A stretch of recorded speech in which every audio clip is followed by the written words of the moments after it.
الحمد لله نحمده ونستغفره ونعوذ بالله من شرور انفسنا وسيئات اعمالنا من يهده الله ومن يضلل فلن تجد اشهد ان لا اله الا الله وحده لا شريك له واشهد ان محمدا عبده ورسوله اللهم صل وسلم وبارك على النبي الهدى وعلى اله واصحابه ومن والاه اما بعد. Saudaraku yang masalah dan daripada Allah Subhanahu wa taala, alhamdulillah pada hari ini kita sama-sama kembali berada dalam majelis ilmu lebih dekat dengan Rasul sallallahu alaihi wasallam. Saudaraku, kita teringat pesan Sa'ad bin Abi Waqqas, salah seorang sahabat senior as-sabiqun al-awwalun. A'allimu auladakum hubba Rasulillah sallallahu alaihi wasallam. Ajarkan anakmu untuk cinta kepada Rasul sallallahu alaihi wasallam. Gak mungkin kita bisa mengajarkan bagaimana mencintai Rasul kalau kita tidak mencintai beliau.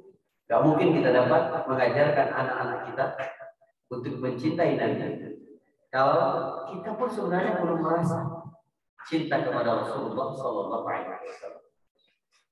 Cara mencintai Rasul tentu saja mengikuti sunnahnya, mengenal sirahnya, banyak bersalawat kepadanya, ya, dan berusaha untuk terus berada di atas manhaj beliau.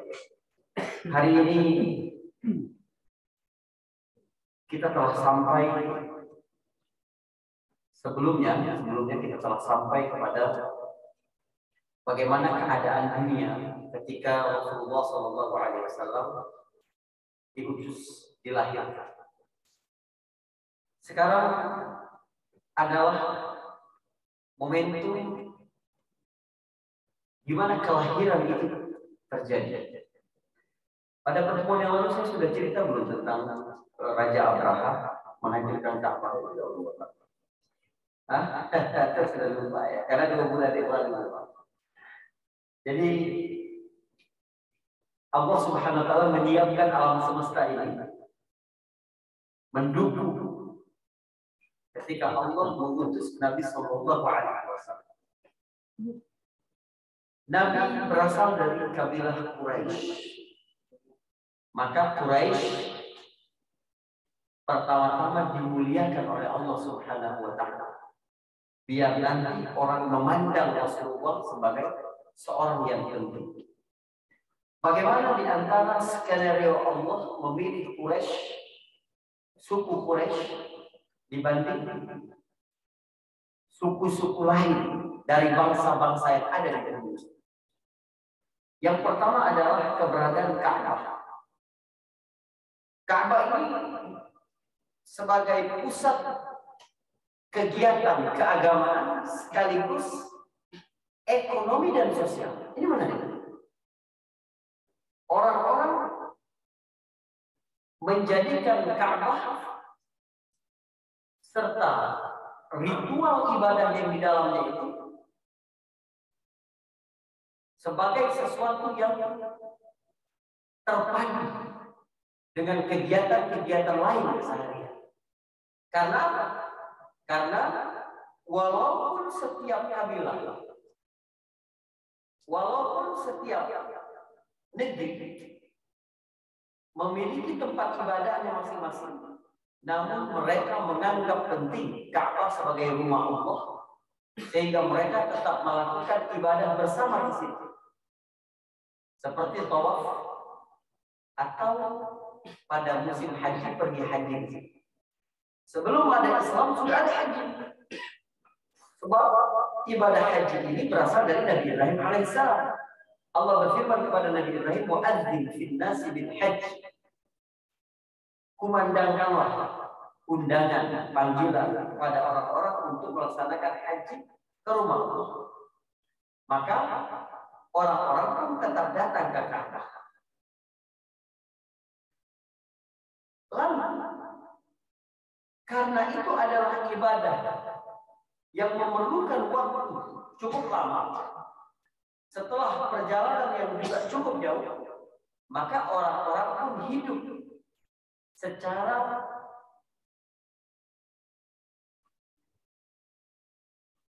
periode tertentu di Mekah.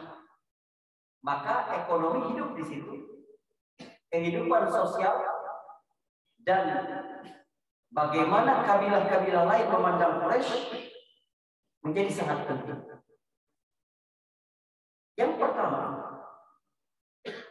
karena orang-orang Quraisy adalah bangsa pedagang, mereka butuh untuk mengamankan aset dagang mereka sepanjang perjalanan menuju pusat atau tujuan akhir dari rute dagang mereka. Pada musim dingin, orang-orang Quraisy Mekah ini melakukan perdagangan ke selatan, yaitu ke Yaman. Pada musim panas, mereka pergi ke Syam. Sepanjang rute itu, ada banyak kabilah-kabilah. Kakek Nabi, buyut Nabi Hashim, itu membuat perjanjian dengan suku-suku itu, agar suku-suku itu menjamin keselamatan para pedagang Quraisy yang melalui rute itu. Kompensasinya apa? Kompensasinya kalian mendapat tempat di Mekah. Bentuknya adalah dapat meletakkan simbol atau berhala mereka sebagai bentuk kehormatan kepada mereka. Maka di Ka'bah penuh oleh berhala-berhala.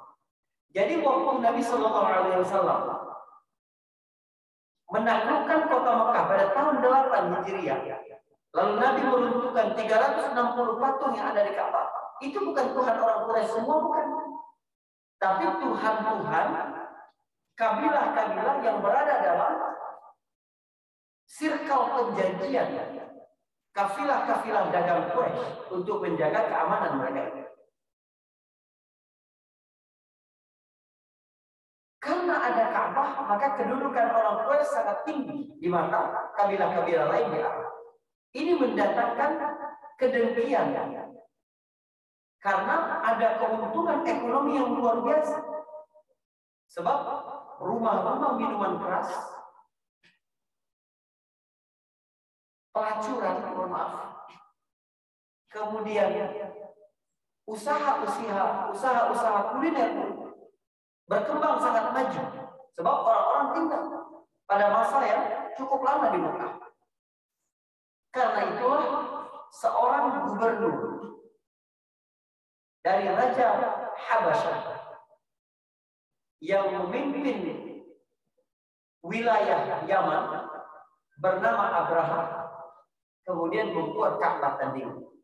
Jadi Abraha ini bukan raja, namun gubernur dari Raja Habasyah, Ethiopia. Kita tahu ya, negara paling tua di dunia ini Ethiopia. Sistem pemerintahan sudah sangat settle di Ethiopia, pada saat yang lain belum ada. Walaupun kemudian Romawi dan Persia jauh lebih besar daripada Ethiopia, namun secara usia Ethiopia ini lebih matang karena dia lebih tua. Raja Abraham membuat tandingan di situ. Tetapi kemudian orang-orang tetap pergi ke Mekah karena ada histori. Bagaimana Nabi Ibrahim yang diakui sebagai nabi oleh semua agama samawi tetap pergi ke Mekah. Dan ini pun memancing kemarahan sebagian orang Mekah. Lalu ada yang datang ke Yaman mengencing ya, dan mengotori dengan kotorannya pada malam hari di Ka'bah. Membuat Abraha sangat murka, kemudian memutuskan membawa pasukan dengan tunggangan gajah yang tidak biasa di Jazirah Arab ketika itu. Jadi orang-orang Arab melihat pasukan besar pakai gajah bukan pakai onta, itu saya sudah menjadi shock bagi mereka. Tetapi Abraha kemudian, saya singkatkan cerita ini, karena saya nggak tahu 2 bulan lalu saya udah cerita apa belum? Belum ya? Oke. Berarti Raja Abraha sudah dicegah oleh sebagian orang untuk tidak melakukan itu. Sebab apa? Sebab risikonya sangat besar.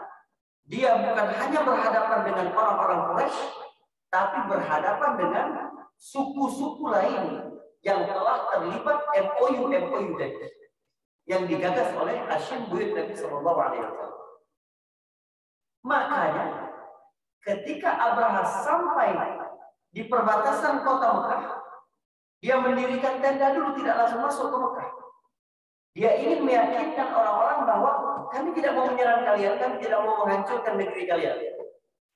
Aku dan pasukanku datang untuk misi menghancurkan Ka'bah saja. Dan aku sudah siapkan gantinya di Yaman. Coba. Jadi mereka untuk kebutuhan logistik memang mengambil banyak onta-onta milik orang-orang Quraisy untuk disembelih menjadi bahan makanan bagi pasukannya.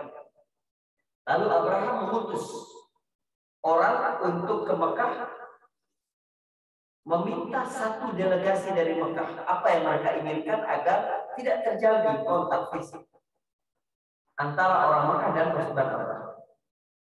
Siapa yang diutus? Yang diutus menjadi delegasi orang Quraisy adalah kakek Nabi Abdul Muttalib. Perhatikan, ini memberikan informasi bahwa bagaimana Allah Subhanahu wa taala memang memilih keturunan-keturunan yang baik dari Rasul sallallahu alaihi wasallam. Apa kata Nabi? Inna Allah astafa min walad Ibrahim Ismail. Sesungguhnya Allah memilih dari anak Ibrahim itu Ismail. Wastafa min walad Ismail Bani Kinana. Allah memilih dari Ismail adalah kabilah Bani Kinana. Wastafa min Bani Kinana Quraisyan. Dari Bani Kinana Allah memilih kabilah Quraisy. Ya. Wastafa min Quraisy Bani Hashim. Allah memilih pula dari Quraisy itu anak keturunan Bani Hashim. Wastafa min Bani Hashim, wastafani min Bani Hashim, dan Allah memilih aku yang terbaik daripada Bani Hashim. Jadi Nabi adalah pilihan dari pilihan dari pilihan dari pilihan dari pilihan. Hashim berasal dari anak Abdul Manaf, anak Qusay. Qusay inilah yang menginisiasi berkumpulnya kabilah-kabilah utama di Mekah menjadi satu serikat yang disebut Quraisy. Jadi Quraisy itu adalah kabilah serikat. Bukan ada dasarnya kabilah Quraisy, bukan. Ada 12 suku yang berasal dari kota Mekah, 2 suku dari luar Mekah, kemudian bersepakat membuat satu kabilah sehingga akhirnya disegani. Itulah Quraisy. Siapa penggagasnya? Buyut Nabi Qusay. Lalu dari Qusay lahir cucunya Hashim, orang yang pertama kali memberikan catering lengkap secara gratis kepada jamaah haji yang datang ke Mekah. Juga yang menggagas perjanjian keamanan antar kabilah-kabilah Quraisy dengan suku-suku yang menjadi rute perjalanan dagang Quraisy. Artinya begini, ketika Nabi SAW berdiri dan menyebutkan dirinya adalah Rasulullah, Nabi sedang tidak pansos. Sebab Nabi sudah berasal dari keluarga yang paling tinggi di Mekah. Nabi bukan cari kedudukan. Karena itu Raja Heraklius pada tahun ke-6 Hijriah, ketika Nabi mengirimkan surat-surat pasca perjanjian Hudaybiyah, dipanggil orang-orang Mekah yang sedang ada perdagangan di Busra, bukan Basra, Basra di Irak. Busra ini satu kota yang paling dekat dengan Mekah menuju ke Syam, menjadi pusat pemerintahan Romawi di Jazirah Arab. Ya, kerajaan Basra mereka bilang. Panggil yang pertama kali ditanya oleh Raja Heraklius kepada Abu Sufyan yang pada waktu itu menjadi utusan dari Quraisy yang kebetulan ada di situ. Yang dia tanya adalah, kaifa kana nasabuhu fikum? Gimana keturunan dia ini di tengah kalian? Kalau sekiranya dia berasal dari keluarga biasa, boleh jadi dia mengaku Nabi ini biar dapat kedudukan. Tapi Abu Sufyan jawab, "Dzuna sabr." Dia punya keturunan yang tinggi sekali. Sehingga Raja Heraklius langsung berpikir, orang ini ngaku Nabi bukan nyari pansus, tapi memang ada sesuatu misi nilai yang dia perlu.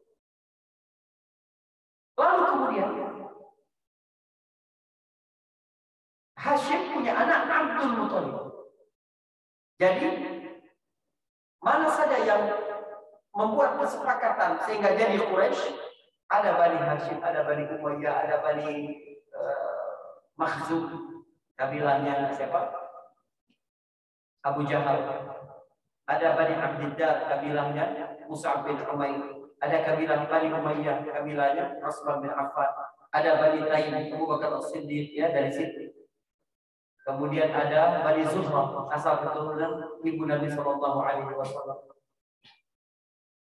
Jadi dari Bani Hashim kepemimpinan turun kepada Abdul Muthalib. Kenapa nama Abdul Muthalib ini semakin melambung tinggi? Dan kemudian Nabi berada di rumah Abdul Muthalib.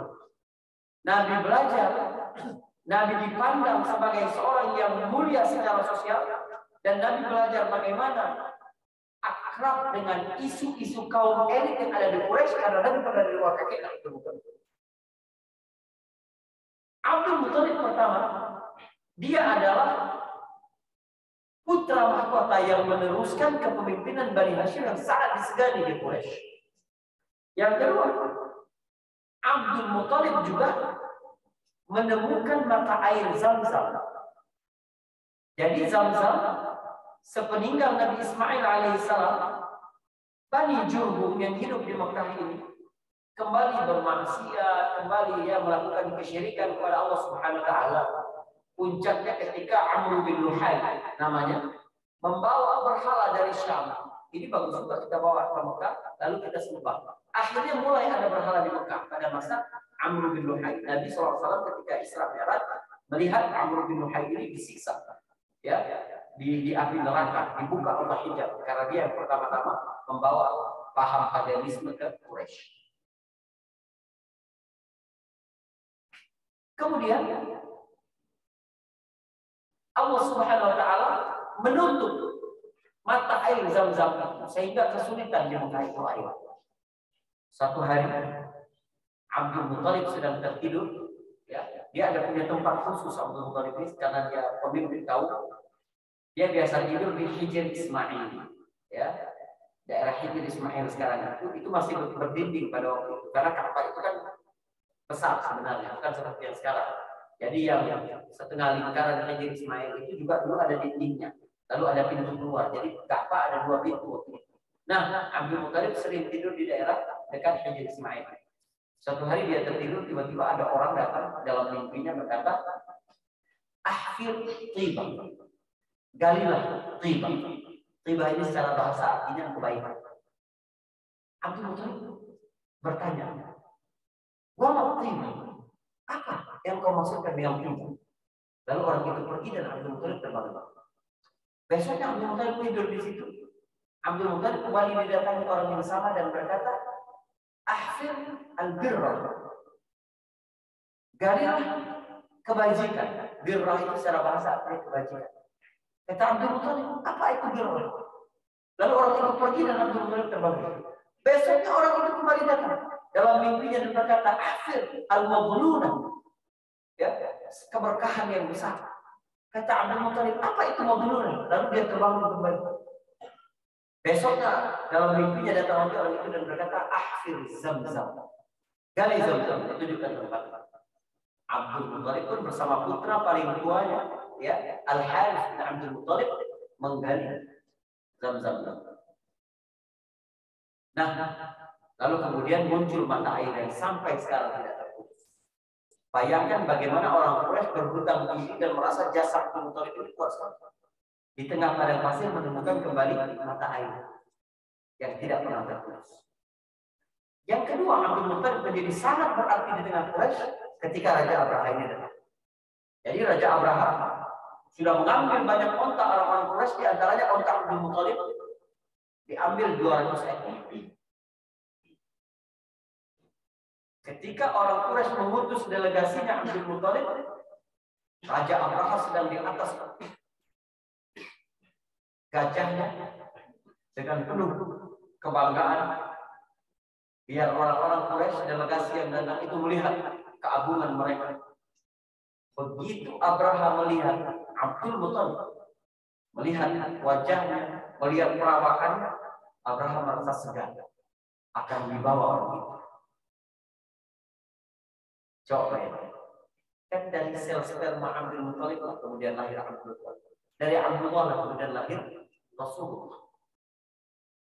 Abraha turun dari gajah, membentang permadani dan mempersilahkan Abdul Muthalib duduk setara dengan dirinya. Kata Abraha, sekarang sampaikan apa yang ingin kau sampaikan. Apa kata Abdul Muthalib? Aku ingin kau mengembalikan 200 ekor onta milikku. Diketahui sama Abraha. Kata Abraha, aku turun dari singgasana ke permadani ini karena melihat engkau sangat terhormat dan berdoa.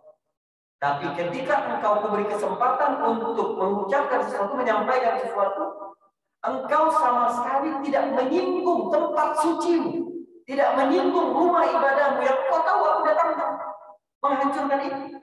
Malah engkau tidak singgung sama sekali, engkau menyinggung hal-hal sepele tentang Allah. Diketawain sama Abraham. Apa kata Abdul Muthalib? Ana rabbul ibil fa aqwa amal bait fa inna lahu rabban yamna. Kata-kata ini adalah kata-kata yang paling viral di Quraisy pada tahun itu. Bertahun-tahun bahkan. Kata Abdul Muthalib, aku pemilik onta, jadi aku yang akan membela onta. Adapun Ka'bah, dia punya pemiliknya dan pemiliknya lah yang akan menjaganya. Kata Abraham, nggak ada yang bisa menghalangi Abraham. Onta dia kembalikan dan Abraham Abdul Muthalib kembali ke Mekah. Ketika Abraham mulai bergerak,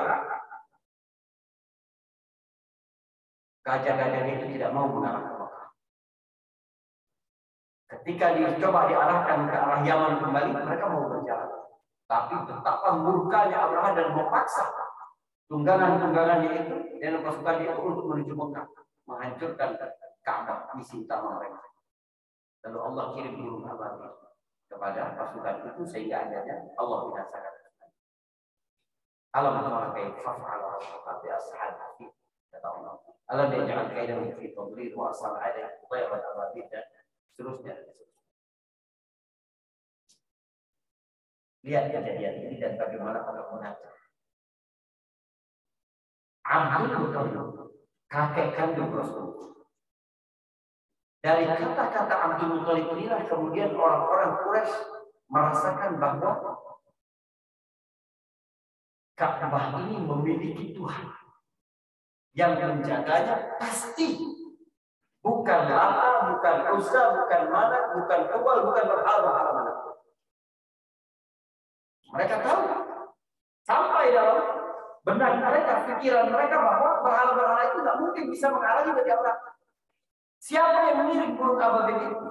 Dialah yang disebutkan oleh Abdul Muthalib, fa inna lahu rabban yamna'u. Kalau Ka'bah ada Tuhan yang akan menjaga Ka'bah itu. Cerita besar pasti tersiar kemana-mana. Artinya Rasulullah kemudian lahir, ibunya pasti bercerita ya. Kamu dilahir ketika pasukan Abraham datang, waktu itu kakekmu yang datang. Kenal banget itu kakekmu berkata ada Tuhan yang menjaga Ka'bah ini. Begitu juga sahabat-sahabat yang kemudian satu generasi dengan Rasulullah SAW. Artinya Allah sudah membuat alam ini mulai siap. Jika nanti suatu hari Nabi berkata, "Falya'budu Rabb hadzal bait alladzi at'amahum min ju' wa amanahum min khauf," orang-orang harus terkonek. Maksudnya adalah Allah. Maka sembahlah Tuhan yang memelihara Ka'bah ini. Rabb hadzal bait. Tuhan yang menjaga Ka'bah ini. Yang membuat kalian aman, ya, membuat kalian kenyang dari rasa lapar. Subhanallah. Karena masih ada Ka'bah itulah ekonomi orang Quraisy tetap naik. Perdagangan di Quraisy tetap naik. Allah mengingatkan kepada Quraisy ini kejadian. Dan Allah berkata itu kepada Rasulullah SAW, "Alam tara kaifa fa'ala rabbuka bi ashabihi." Apakah engkau tidak melihat bagaimana Allah memperlakukan tentara bergajah? Kalau kita baca semua kalimat kitab tafsir yang dimaksud alam tara, apakah kamu tidak melihat? Maksudnya adalah alam ta'alam. Apakah kamu tidak tahu? Sebab Nabi tidak mungkin melihat. Nabi lahir kapan? Sekarang. Nabi lahir 50 hari setelah kejadian tentara bergajah gagal untuk menghancurkan Ka'bah. Jadi tentara ini datang awal tahun pada bulan Muharram, 50 hari setelah itu pada bulan Rabiul Awwal, ya, seorang ahli hisab berkebangsaan Mesir menghitung kemungkinan paling akurat tanggal lahir Rasulullah SAW itu adalah tanggal 9 Rabiul Awwal. Karena itu yang 50 hari setelah pasukan bergajah dan tepat pada hari Senin di bulan Rabiul Awal. Karena Nabi SAW lahir pasti hari Senin. Hari Senin di bulan Rabiul Awal tahun itu bertepatan dengan April tahun 571 Masehi. Hari Seninnya jatuh pada tanggal 2, tanggal 9, tanggal 16, tanggal 23, dan tanggal 30. Jadi nggak mungkin tanggal 12 Rabiul Awal. Tapi memang tidak penting tahu tanggal lahir Nabi SAW. Baik, saudara, Quraisy menjadi pilihan Allah Subhanahu wa taala pertama karena Ka'bah. Yang kedua karena pelayanan haji. Orang-orang Makkah ini terkenal sangat dermawan. Artinya, ketika kita bicara tentang istiadat yang ada di Makkah, mereka disebut jahiliyah itu bukan berarti mereka tidak mengenal keluhuran budi dan ketinggian pengetahuan. Maksudnya apa? Budaya Quraisy ini maju sekali.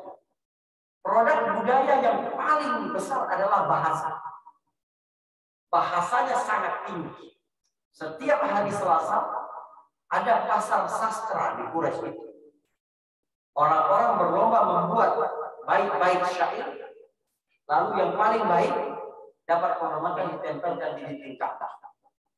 Sampai Selasa berikutnya, kalau ada yang menandinginya lebih bagus lagi, baru ditempel lagi. Ada yang menandinginya lagi, baru ditempel lagi. Artinya semakin tinggi, ya, kebudayaan literasi yang ada di Mekah pada waktu itu. Syair gitu. Tetapi mereka memang sangat populer budaya oral. Sebab tulisan itu hanya untuk orang-orang yang tidak kuat hafalannya. Jadi orang-orang yang tidak kuat hafalannya di Quraisy itu diam-diam belajar menulis. Makanya yang tahu baca tulis itu aib pada waktu itu. Tercatat. Jadi ini cara kita memahami, masa sih Nabi gak bisa baca tulis sementara Arabnya? Karena pada waktu itu justru yang membanggakan adalah yang dapat mengandalkan hafalannya. Orang-orang yang tidak kuat hafalannya itu membaca syair itu, mencoba menghafalnya, lalu pergi ke rumah, menutup pintu, menutup jendela, lalu menulis biar tidak lupa. Tapi rata-rata orang-orang Quraisy ini memiliki kemampuan hafalan yang luar biasa. Bapak-bapak kalau Anda tahu, onta pun bisa hafalannya kuat. Kalau kita jahilin onta itu, tahun depan Anda umroh lagi, dia main lihat Anda lagi, itu Anda bisa dipendam. Ada kejadian jamaah yang begitu. Dia masih kuat sekali hafalan. Jadi apa keistimewaan Quraisy tadi? Rasulullah berasal dari situ. Pertama adalah Ka'bah sebagai pusat budaya, ya, dan pusat agama dan peribadatan. Yang kedua adalah pelayanan haji. Bagaimana orang-orang dikasih makan, dikasih akhlak orang Quraisy ini sangat dermawan, tidak munafik orang Quraisy. Jadi Nabi SAW itu yang beriman di Mekah itu benar-benar beriman. Tidak seperti yang di Madinah, ada orang-orang munafik. Di Mekah tidak ada begitu. Kalau dia tidak suka, dia tidak suka. Pemberani orang kesatria. Kemudian yang ketiga adalah peristiwa tentara bergajah tadi. Orang-orang melihat bahwa Quraisy ini ternyata dilindungi. Quraisy ini adalah bangsa pilihan. Artinya ketika ada pasukan yang sangat kuat ingin menghancurkan Mekah, ternyata mereka ada yang melindungi. Padahal Allah melindungi Ka'bah. Yang keempat, kemuliaan orang-orang Quraisy ini bertambah karena kejadian Hilful Fudul. Hilful Fudul ini baru terjadi pada saat Nabi berumur 20 tahun. Ada seseorang pedagang dari luar menggelar dagangannya, lalu diambil oleh salah seorang kuat tokoh di Quraisy, namanya Al-As bin Wa'il. Al-As bin Wa'il ini musuh bebuyutan Nabi, tapi anaknya masuk Islam dan menjadi panglima perang serta yang membebaskan Mesir, yaitu Amr bin As. Amr bin As punya bapak namanya Al-As bin Wa'il. Al-As bin Wa'il ini sebelum Nabi jadi Rasul ini, 20 tahun sebelum Nabi mendapat rahmat, ngambil barang-barang dagangan orang itu, lalu nggak mau bayar, sehingga orang itu teriak kepada khalayak yang ada di pasar. Dia minta perlindungan, dizalimi dia. Datang ke Mekah ini tidak punya banyak modal, tiba-tiba barangnya diambil dan tidak dibayar. Tapi orang-orang tidak berani berbuat apa-apa karena yang melakukan itu adalah orang terkemuka di Quraisy, yaitu Al-As bin Wa'il. Akhirnya pedagang ini berinisiatif naik ke atas Jabal Qubais, ya, yang dekat Safa itu yang sekarang ada istana itu, berteriak bersyair. Media yang paling kuat pada saat itu adalah syair, membuka hati, sehingga akhirnya didekatkan oleh Al-Haris bin Abdul Muthalib. Ada apa masalahmu? Dia bercerita. Al-Haris kemudian mengumpulkan beberapa tokoh untuk mengatasi masalah sosial itu. Lalu dibuatlah perjanjian di rumah Abdullah bin Juda'an. Nabi SAW termasuk di antara tokoh yang diundang di situ. Akhirnya timbul kesepakatan Quraisy, siapapun tidak boleh dizalimi di Quraisy, walaupun dia adalah pedagang, walaupun dia adalah pendatang, walaupun bukan pribumi. Akhirnya orang-orang Jazirah Arab melihat Mekah ini menjadi lebih terpandang lagi. Karena apa? Mereka mendapatkan kenyamanan di situ, keamanan di situ, ya, penghormatan, kedermawanan di situ, dan seterusnya dan seterusnya. Di kota inilah Rasulullah SAW dilahirkan. Ada beberapa fakta lagi yang saya percepat. Yang pertama adalah Nabi lahir 50 hari setelah kejadian pasukan bergajah datang ke kota. Yang kedua adalah Nabi lahir 500 tahun setelah Nabi Isa alaihissalam. Pelajaran bagi kita adalah segelap apapun keadaan, sesulit apapun keadaan, ya, kezaliman dan seterusnya, selalu ada harapan bagi sejarah perubahan. Allah tidak mungkin membiarkan manusia ini berada dalam kebingungan, berada dalam kesesatan. Pasti Allah akan tunjukkan. Dalam sebuah hadis yang disampaikan, setiap 100 tahun Allah akan kirim seorang yang akan menjaddid dinah. Siapa yang akan kembali menyegarkan kembali agama mereka, membuat agama ini kembali menjadi lebih kuat. Jadi setiap 100 tahun selalu ada mujizat yang bersungguh-sungguh untuk menegakkan agama ini. Fakta ketiga dari kelahiran Nabi SAW adalah Nabi lahir di rumah ibunya Aminah. Di mana itu? 200 meter dari Ka'bah menuju ke arah Bukit Marwah. Bukit Marwah itu sisi yang paling banyak mendapat cahaya di Mekah. Ya, dia di tengah dan atas. Tapi luas. Ya, landscape-nya itu luas, maka seperti sofa. Kemudian fakta yang keempat adalah Rasulullah SAW ketika dilahirkan dalam keadaan yatim, ayahnya sudah wafat, dan ada 4 orang perempuan yang membantu kelahiran Nabi SAW. Yang pertama adalah bidan utamanya namanya Asy-Syifa. Asy-Syifa ini ibu Abdurrahman bin Auf. Yang kedua membantunya adalah Fatimah. Dari Fatimah ini lahir salah seorang cendekiawan di kalangan sahabat, yaitu Utsman bin Abil As.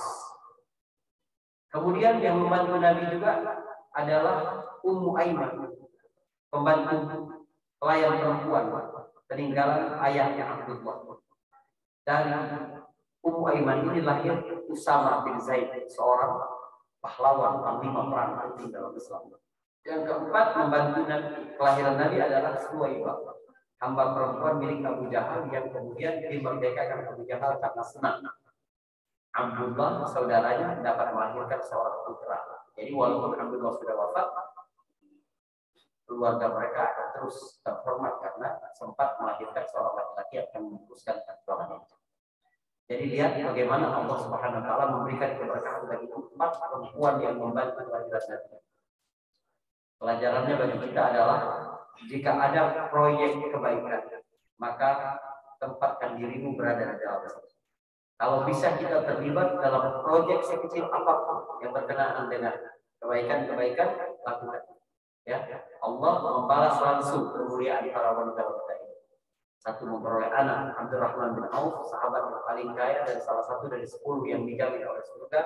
Ya, kemudian Utsman bin Abil As, seorang ulama dan kalangan sahabat yang mungkin luar biasa kemuliaannya di sisi Allah. Kemudian Usama bin Zaid, panglima perang. Ya, jihad, kemuliaan dalam agama ini. Yang keempat adalah Suwaibah yang merasakan kemerdekaan setelah dimerdekakan oleh Abu Jahal karena senang dengan kelahiran Rasul Shallallahu Alaihi Wasallam. Mungkin ini dulu ya, karena sudah jam 1. Jika ada yang mau bertanya atau diskusi silakan.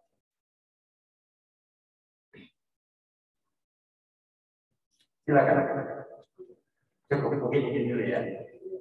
Apabila ada salah, saya mohon maaf. Insya Allah berikutnya tidak bicara masa kecil Rasulullah.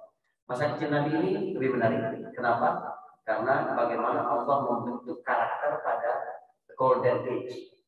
Ini bisa kita terapkan, bisa kita ambil dari sisi parenting. Ya, apa saja pembentukan yang penting ketika kita mendidik anak-anak kita, insya Allah. Apabila ada salah, saya mohon maaf. Bila kita tidak, Assalamualaikum warahmatullahi wabarakatuh.